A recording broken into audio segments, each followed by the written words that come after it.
Bismillahirrahmanirrahim. Assalamualaikum warahmatullahi wabarakatuh. Alhamdulillah. Alhamdulillahi rabbil alamin. Wassalatu wassalamu ala asyrafil anbiya'i wal mursalin Sayyidina wa maulana Muhammadin wa ala alihi wa ashabihi ajma'in. Amma ba'd. Perkenalkan, nama saya Wahyu Ramadan dari Kabiraan, Kecamatan Ulumanda, Kabupaten Majene, Provinsi Sulawesi Barat. Di sini saya akan membawakan ceramah tentang ilmu. Tanda besarnya, tanda mulianya orang yang berilmu di sisi Allah Subhanahu wa taala, iblis pun takut untuk mengganggunya.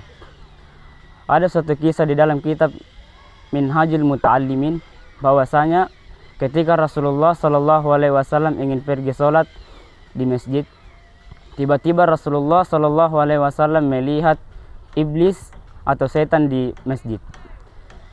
Dan Rasulullah Shallallahu alaihi wasallam bertanya kepada iblis, "Ya iblis, ma tasnaul huna? Apa yang engkau lakukan di sini?" Dan kemudian iblis berkata, "Ya Rasulullah, saya di sini ingin masuk ke masjid untuk mengganggu orang yang sedang sholat itu. Akan tetapi saya takut kepada orang yang sedang tidur itu, karena orang yang tidur itu adalah alim ulama."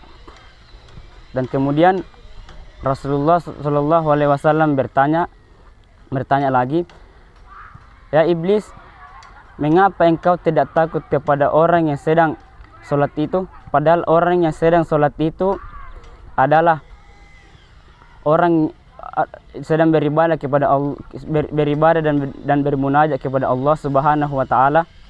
Dan sedangkan engkau takut kepada orang yang sedang tidur itu, sedangkan orang tidur itu telah lalai."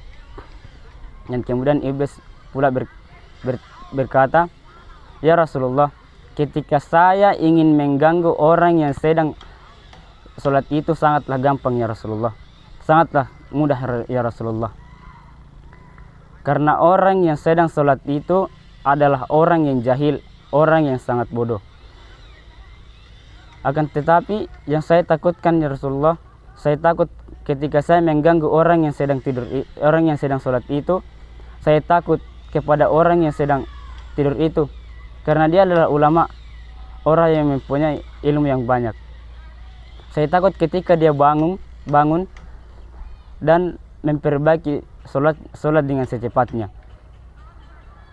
Maka Rasulullah Shallallahu alaihi wasallam bersabda, "Naumul alimi khairun min ibadati jahilin." Tidurnya orang yang tidurnya orang alim lebih baik daripada ibadahnya orang-orang jahil. Mungkin inilah ceramah yang bisa saya sampaikan. Ketika ada kata-kata yang salah, maka itu datang dari saya. Dan ketika ada kata-kata yang benar, maka itu datang dari Allah Subhanahu wa taala. Akhirul kalam, assalamualaikum warahmatullahi wabarakatuh.